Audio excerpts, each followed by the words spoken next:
paano mo nga ba malalaman kung sinusubukan ng tadhana at panahon?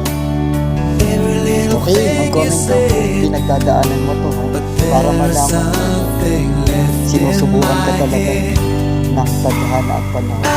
Ito yung mga moment na kapag nag-iisa ka, naisip mo parang walang nangyayari sa buhay mo, walang hindi mo nakuha yung mga goal mo,